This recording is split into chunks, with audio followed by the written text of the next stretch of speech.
Bonjour et bienvenue sur l'Argus.fr pour découvrir une sélection de Porsche aussi exclusive qu'instructive. Des collections Porsche, il en existe un certain nombre, mais celle qui nous intéresse aujourd'hui a la particularité de nous faire redécouvrir les débuts de la marque et comment elle s'est construite avec des voitures de route et des voitures de course jusqu'à trouver la bonne formule et jusqu'à l'essor de la 911 qui porte son image depuis plus de 60 ans maintenant. Ces voitures, ce sont celles de Régis Mathieu, passionné d'automobile bien sûr, mais aussi et surtout de lustres, qu'il fabrique depuis qu'il a refondé l'entreprise familiale, ici dans le Vaucluse, non loin d'Avignon. Régis Mathieu, bonjour. Bonjour. Merci de nous recevoir dans ce beau lieu qui est votre lieu de travail avant tout, parce qu'avant d'être passionné d'automobile, vous êtes passionné de lustres, si j'ai bien compris. Oui, c'est ça. Enfin, c'est mon métier, ma passion. On est une boîte familiale, donc je suis né dedans quand j'étais petit. Donc ici, vous êtes à la lustrerie Mathieu, où on restaure des lustres anciens, où on refabrique des luminaires pour justement les manques de l'histoire, où on crée des luminaires contemporains, où il y a une très grande collection de lustres anciens. Là, on est en train de préparer une exposition sur Notre-Dame de Paris, parce que nous avons la chance de restaurer les lustres de Notre-Dame. Et donc, toujours quelque chose qui se passe à la lustrerie. Donc vous travaillez pour des monuments historiques, entre autres. Vous avez aussi quelques monuments historiques de l'automobile. C'est quoi le lien pour vous entre ces lustres et les voitures, notamment les voitures de sport? L'histoire d'amour entre la lustrerie et les voitures, c'est moi qui l'ai emmenée, mais elle existe vraiment parce que quelque part, j'ai besoin de montrer au public qu'un lustre, c'est pas fait pour s'éclairer. Et moi, je suis plutôt dans les lustres d'apparat, de savoir-faire, de pouvoir, comme les cathédrales, les lieux de pouvoir, les châteaux, etc. Je n'utilise que le plafond. Donc, vous me voyez venir, le sol est libre. Et donc, j'ai, il y a quelques années, une dizaine d'années, exposé des Bugatti la nuit dans la lustrerie. La Bugatti, c'est autant fait pour se déplacer qu'un lustre est fait pour s'éclairer. Ce sont des objets de compétition, de luxe, de savoir-faire qui révolutionnent l'histoire. Aujourd'hui, on a une vie qui est liée à l'automobile, au déplacement. Et puis, le mélange entre ma passion à moi, qui sont les vieilles Volkswagen, les vieilles Porsche, la famille Porsche, et les lustres, évidemment. Alors vous m'offrez une transition toute trouvée, vous parlez des vieilles Volkswagen, des vieilles Porsche, de la famille Porsche, et je crois que justement la voiture qui a lancé votre passion pour Porsche, c'est aussi celle qui a lancé véritablement Ferdinand Porsche, mais ce n'est pas une Porsche. Avant Porsche, il y eut la Volkswagen que nous connaissons sous le nom Coccinelle, conçue dans le contexte sombre de l'Allemagne des années 30 par un certain Ferdinand Porsche.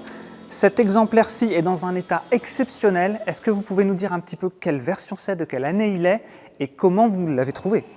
C'est la voiture de ma femme, il faut le dire, qui est de 1954, donc c'est une ovale découvrable. La première année des ovales avec les petits floqueurs, les petites flèches sur les côtés qui sont l'ancêtre des clignotants. Ovale à cause de cette lunette arrière. L'année d'avant, elles avaient 2 lunettes arrière. La voiture, quand on l'a achetée, avait 39 000 km d'origine. Elle vient de Suisse, elle appartenait à une dame qui est décédée. Les enfants ont gardé la voiture de maman comme une relique. Et donc la voiture a été vraiment conservée dans toute son authenticité. Nous avons refait faire la bâche parce qu'elle partait un petit peu en... J'avais peur de l'étanchéité. Mais c'est une voiture, ce qui est merveilleux, c'est que quand on s'en sert comme d'une voiture neuve. Pas de bruit, ça démarre au quart de tour, les portes ferment très bien. Tout fonctionne très bien et c'est ce que moi j'apprécie énormément dans ces voitures. Elles sont complètement intemporelles. C'est-à-dire que, comme vous l'avez dit, là on roule dans une voiture d'avant-guerre. Et c'est la même auto qui va jusqu'aux années 80. Et en fait, on comprend pourquoi. D'abord parce qu'en termes de dessin, elle est révolutionnaire. Même s'il y a des ailes, des marchepieds, qu'on peut la regarder comme une voiture d'avant-guerre, elle a une forme qui est encore à la mode aujourd'hui. L'esthétisme, ça ne se démode jamais. Et puis, la voiture est vraiment très très moderne. On met les valises à l'intérieur, les enfants derrière, on part en famille. C'est une voiture qui est géniale. C'est une machine à faire des sourires. Chaque fois que je croise quelqu'un, il a une anecdote avec une coccinelle à me raconter. Les gens me font des pouces comme ça, sourient, et on a une grosse cote sympathique qui fait que tout de suite on rentre en contact positif avec les gens. En 1948, Ferdinand Porsche lance sa propre marque avec la 356. En 1956, ce modèle évolue, devient la 356A, et une version dépouillée, sportive et décapotable est lancée pour le marché principalement nord-américain. C'est le premier Speedster. Celui-ci, c'est le vôtre, dans un rouge rutilant. Est-ce que vous pouvez nous raconter son histoire et ses spécificités? Alors, spécificité, comme vous l'avez dit, c'est un Speedster A et pas pré-A.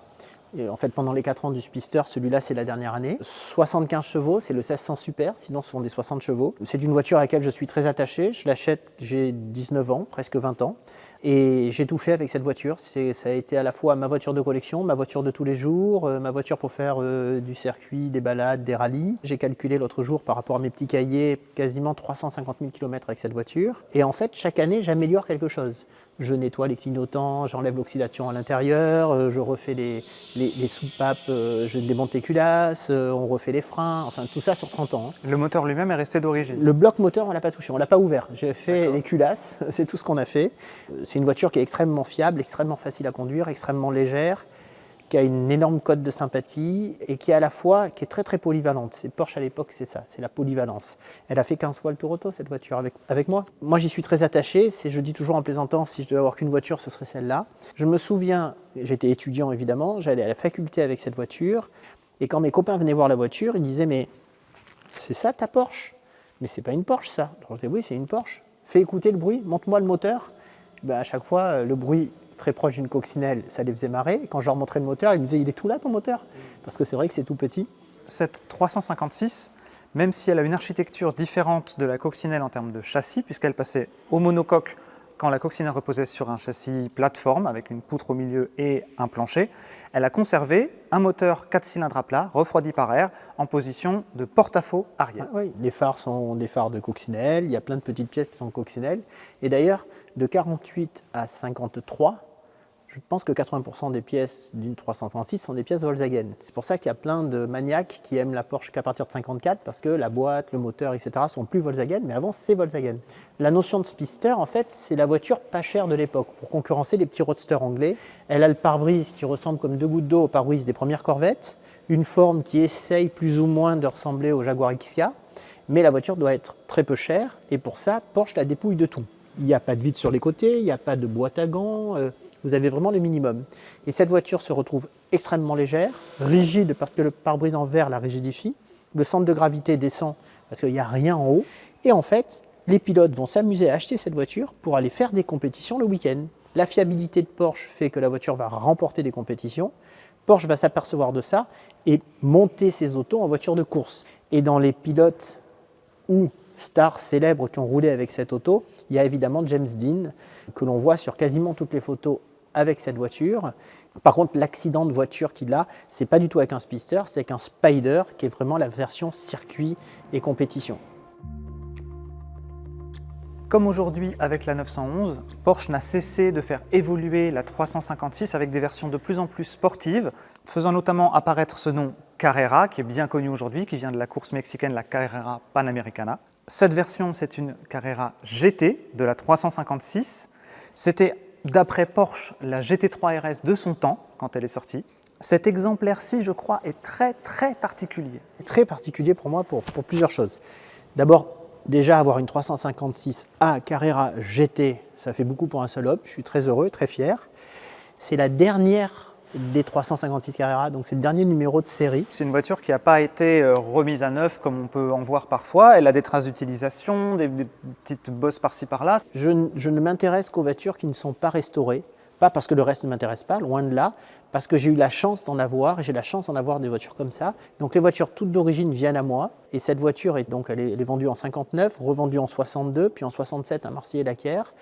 Il va avoir un petit problème de boîte, il va la remiser, et quand elle sort de sa grange, c'est allé très vite. On m'a appelé, on m'a dit voilà, on m'en propose tant, tu la veux. J'ai vu l'état d'origine de la voiture, sous la boue, la crasse et la poussière. Combien de temps elle avait passé sans bouger? Depuis début des années 70, donc ça fait un petit moment. Aucune trace de rouille, pas de trace d'accident, plein de choses spécifiques du fait que c'est la dernière auto. Donc enfin voilà, il fallait que je l'achète. Et pour avoir une idée des performances, poids et puissance, puisque c'est les deux critères dont vous parliez. Je pense que c'est une voiture qui à vide doit peser, je sais pas, entre 700 et 800 kg. Qui dit GT dit le gros moteur Carrera, mais aussi des vitres en plastique, plus de moquette à l'intérieur, des ouvrants en aluminium, un réservoir de 100 litres.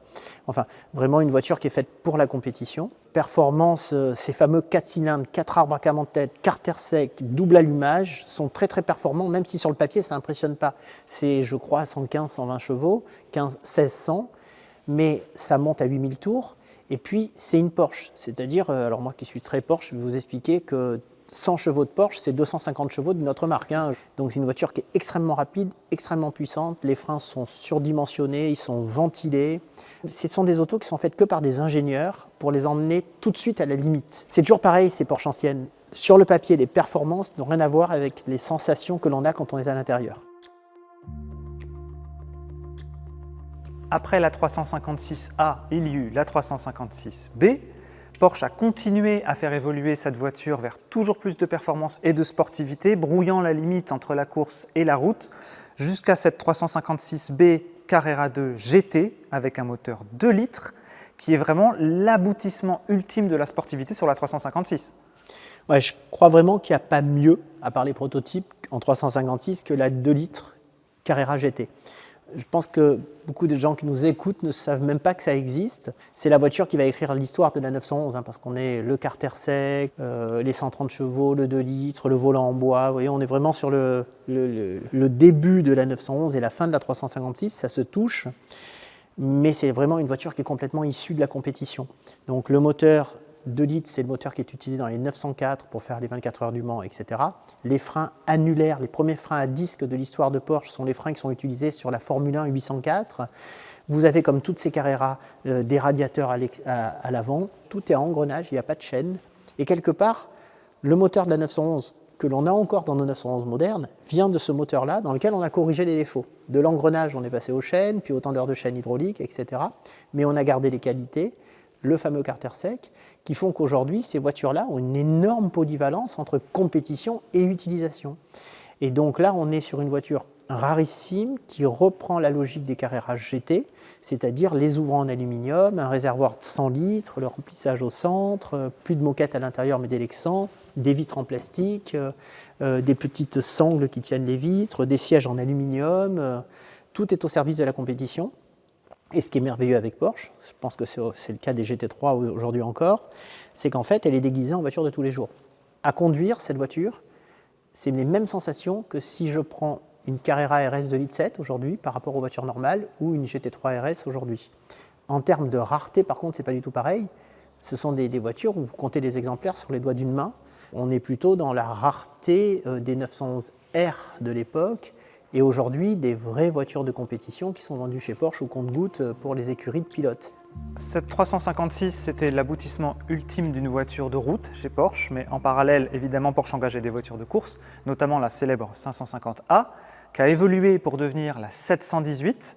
718 qui, ici, dans sa version Spider RSK, est l'évolution ultime des Porsche de course à 4 cylindres de la première époque, première génération. Est-ce que vous pouvez nous la présenter ? Ce qu'on peut rajouter, donc l'évolution, donc le 550, tout le monde le connaît, c'est la fameuse voiture avec laquelle s'est tué James Dean, donc on a tous l'image dans notre tête de la 550.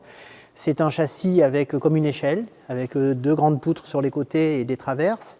La grande évolution, c'est qu'à la fin du 550, la toute petite série des derniers 550 sont des châssis tubulaires, comme ça, donc une cage vraiment faite de tubes extrêmement rigides dans laquelle on est allongé, puis une carrosserie qui ne sert qu'à l'aérodynamique. Donc l'aérodynamique avec le casque ici qui enlève la traînée, les phares qui sont carénés.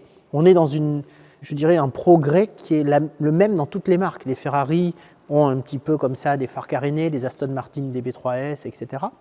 Mais les Porsche ressemblent toujours à des Porsche. On reconnaît les Porsche de loin, c'est pas la peine qu'on aille voir ce qui est marqué sur le tableau de bord. C'est une voiture extrêmement sophistiqué pour l'époque, ce fameux moteur de compétition. Qui est en position centrale arrière et pas en porte-à-faux comme sur la 356. Exactement, il est là, on peut accéder au carburateur ici, la boîte de vitesse est derrière. Ça sera repris sur les Porsche 914, ça d'ailleurs. Et tout est compétition, compétition, compétition.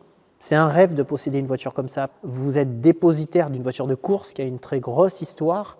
Quelque part, c'est vous qui êtes une petite partie de son histoire et pas elle qui vous appartient. Comment vous l'avez trouvée celle-ci ? Alors, j'avais d'abord acheté la 904 et elle est tellement authentique que je me dis, tu vas pas faire de course, tu vas pas faire de rallye, tu vas pas faire l'idiot avec cette voiture, tu as quelque chose à préserver. Donc je dis à mon épouse, j'aimerais bien acheter un autre prototype avec lequel je puisse faire le Tour de France Auto, le Mans Classique, etc.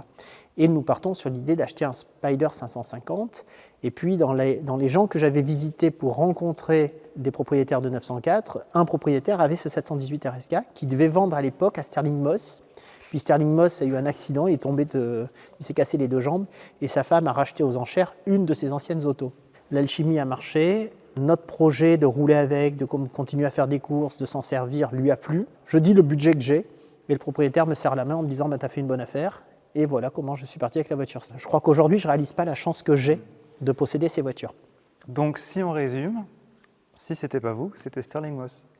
Si Sterling Moss avait été plus rapide, voilà. Pour une fois, elle serait à Sterling Moss. En septembre 1963, Porsche présente la 901, un modèle qui doit être plus habitable et plus performant que la 356 en conservant son architecture avec moteur en porte-à-faux arrière et 2 plus de place à l'intérieur, sauf que le moteur passe de 4 à 6 cylindres. Ce modèle développe 130 chevaux, la production commence à l'automne 1964, mais Peugeot fait savoir à Porsche que les droits d'utilisation des noms avec un 0 au milieu lui appartiennent. 82 Porsche 901 sont produites avant que la voiture soit rebaptisée 911. La voiture évolue par la suite et en 1966, Porsche présente la 911 S, plus performante avec 160 chevaux. Quand on vous dit que Porsche présente la 911 S, c'est cette voiture, mais c'est littéralement cette voiture. La fameuse photo légendaire que tout le monde a dans un livre Porsche, avec Ferry Porsche assis comme ça sur le capot, c'est cette voiture, Ferry Porsche sur le capot, c'est les toutes premières 911 S de l'histoire. C'est la première évolution en fait, on passe de 130 à 160 chevaux. Le carter moteur est en aluminium au lieu d'être en fonte. Les fameuses jantes Fuchs qui vont faire toute l'histoire de Porsche en aluminium forgé en 4,5, alors qu'après elles seront en 5. Ce qui est amusant, c'est que cette voiture a toute l'essence d'une 911, elle est légère à conduire, c'est-à-dire qu'on n'a pas d'effort à faire sur le volant, ça ne fatigue pas. Elle aime tout, la ville, l'autoroute, la nationale, le circuit, tout lui va. C'est une voiture utilisable tous les jours. Et pour la petite anecdote, quand je l'ai achetée, je ne savais pas du tout que c'était la voiture de presse. Pour moi, j'ai acheté une voiture première main, dans son jus, mais qui avait pas mal de kilomètres et qui avait été vendue pas en 66 à son propriétaire, mais plus tard. Donc il y avait quelque chose à trouver. Et j'ai envoyé à l'usine Porsche les numéros de châssis, les photos, en leur demandant qu'est-ce qu'elle avait fait cette voiture chez Porsche à l'époque. Et là, ils m'ont dit « aïe, aïe, aïe, on voudrait bien te la racheter ». Et j'ai reçu toutes les photos. Et ils m'ont souvent demandé de la racheter. Et je leur ai dit « laissez-moi être propriétaire, ça me fait vraiment plaisir d'avoir cette voiture aujourd'hui et d'en profiter ». Chaque fois que je monte à l'intérieur, j'ai l'impression que Ferdinand Porsche vient juste de descendre de la voiture. Ça fait quelque chose. Mais pour moi, c'est leur histoire, elle leur appartient. Donc régulièrement, ils la prennent, ils l'exposent, ils la fait du musée, etc. Aujourd'hui, c'est amusant parce que ce sont des voitures qui sont extrêmement kilométrées en fait. Cette voiture, elle a peut-être 200 000 km. Moi, je n'ai pas tous les chiffres pour le savoir. Mais en tout cas, ce qui est évident, c'est qu'elles ont roulé. Et je peux vous le dire, moi, qui en ai quelques-unes, plus elles roulent, mieux elles vont. Avec ses 130 chevaux, la première 911 se positionnait à équivalence avec la 356 dans sa version haut de gamme. Quand la 356 a quitté le marché en 65, il restait donc une place dans la gamme Porsche pour un modèle plus abordable, moins puissant, à moteur 4 cylindres. C'est ainsi qu'est née la 912, qui n'est pas une 911 au rabais, si j'ai bien compris. Ah oui, complètement. La 356, croyez-moi, mon expérience, c'est une voiture, quand on la connaît, on l'adore. Et on veut passer à rien d'autre. C'est-à-dire que pour moi, une 911, c'est pas après la 356, c'est une autre voiture. Et en fait, la 306, elle s'est jamais arrêtée. Elle s'est juste appelée 912 avec cette nouvelle carrosserie. Et elle va continuer de 65 à 69 pour être remplacée après par 911T. Et donc, la 912 va continuer comme ça sa vie avec les Targa, avec un énorme succès sur le marché américain.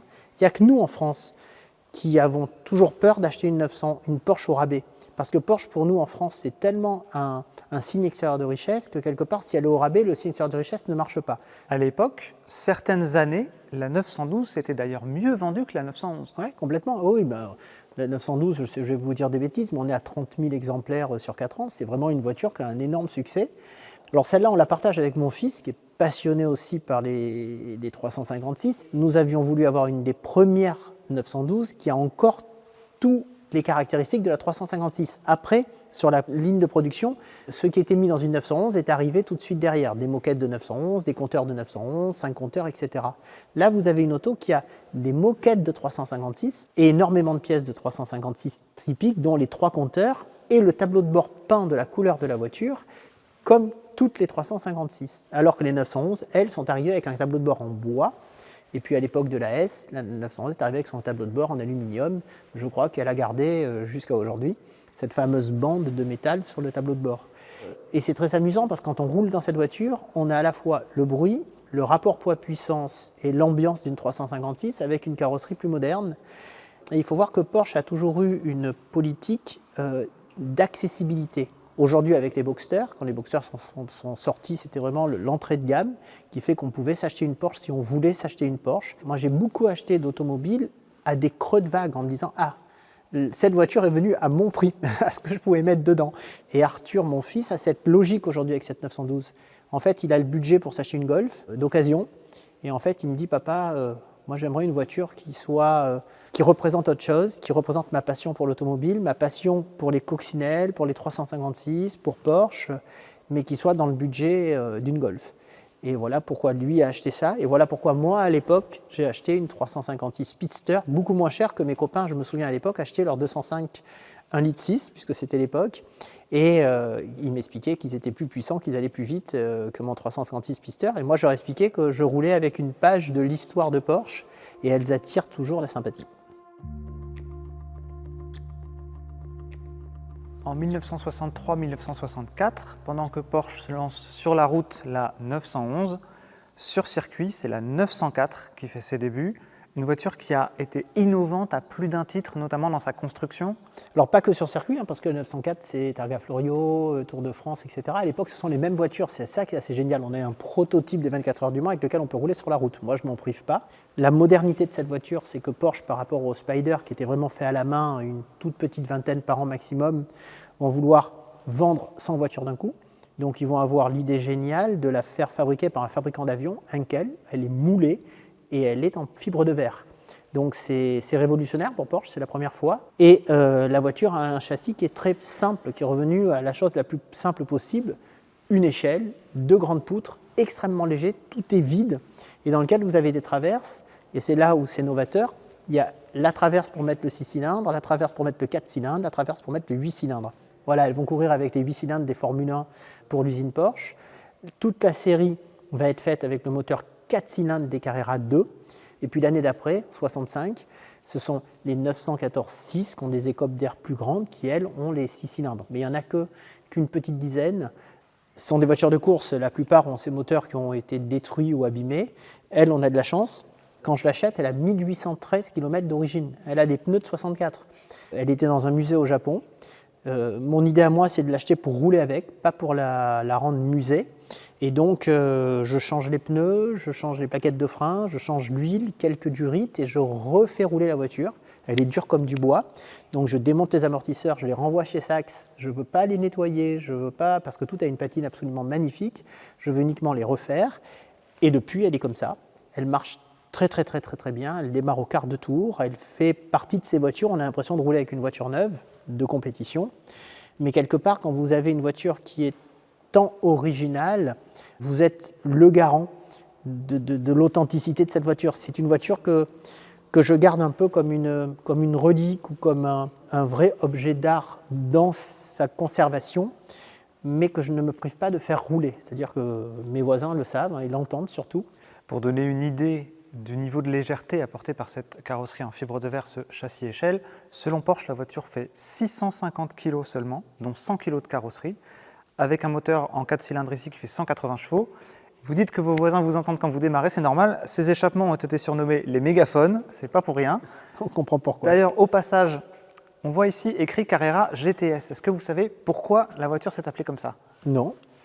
Alors la 911 n'est pas la seule Porsche à avoir dû changer de nom à cause de Peugeot. En fait, cette voiture de course porte le type 904, qui peut donc être utilisée en compétition.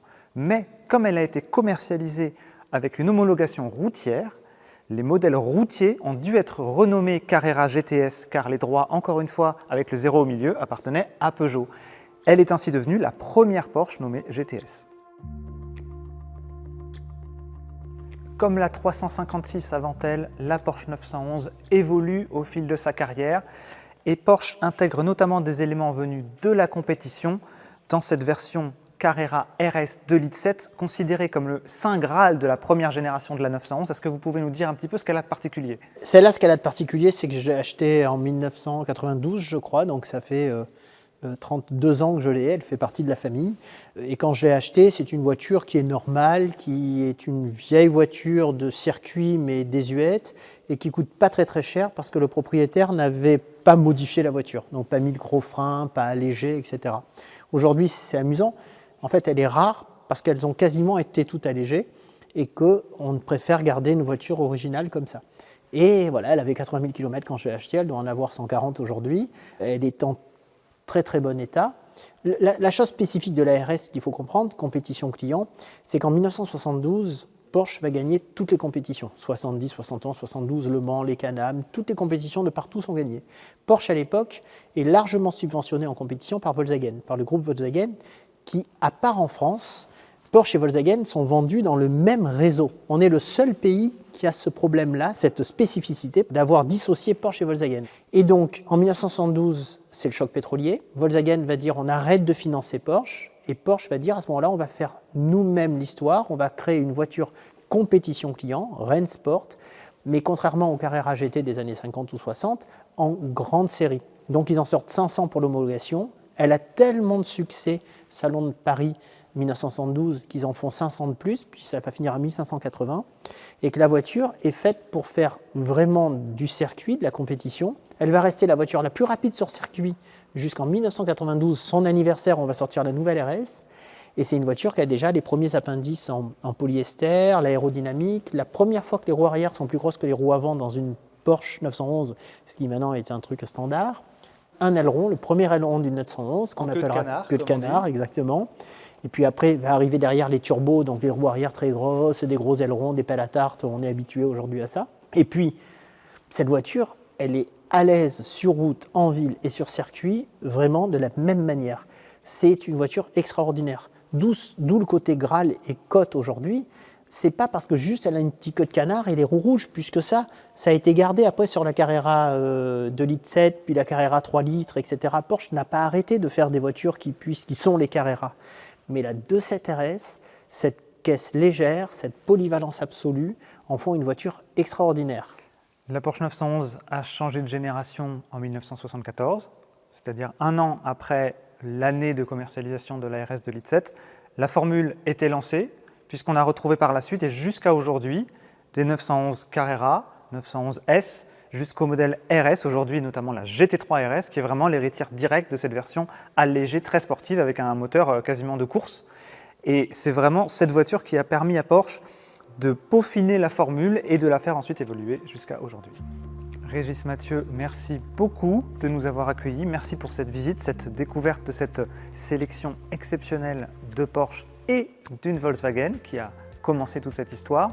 On peut sans doute vous retrouver régulièrement sur des événements automobiles. Je sais que vous participez à pas mal de rallyes historiques comme le Tour Auto. On peut aussi visiter la lustrerie ici à Gargas qui est ouverte au public. Et je suppose que vous n'hésiterez pas à raconter des histoires d'automobile à tous les passionnés qui passeront par ici. Avec grand plaisir. Merci beaucoup pour votre visite. Moi, j'ai une petite devise qui dit que tout ce qui n'est pas partagé est perdu. Donc, je suis très heureux à la fois de partager notre savoir-faire, notre métier. Tout le monde est le bienvenu à la lustrerie. Et quelque part, moi, avec la passion automobile, je suis très heureux à la lustrerie quand on m'interpelle en me disant « Ah, je veux vous montrer la photo de ma voiture ou la voiture de ma maman, n'est-ce pas ?» Et qu'on a cette passion qui nous fait avoir un lien et qui est super parce que pendant 5 minutes où on discute, il y en a quelque chose qui nous soude.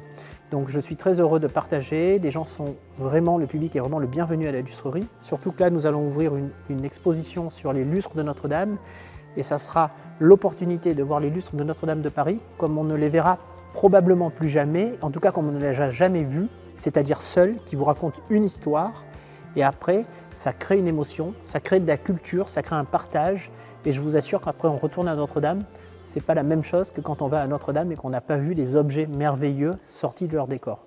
Rendez-vous est donc pris. Merci. À bientôt. Ces dernières années, la gamme Porsche s'est élargie au-delà des sportives pures et dures, mais la 911 reste le cœur de sa gamme. Aujourd'hui, dans sa 8e génération lancée en 2018, la sportive iconique s'apprête à connaître une nouvelle évolution mécanique majeure.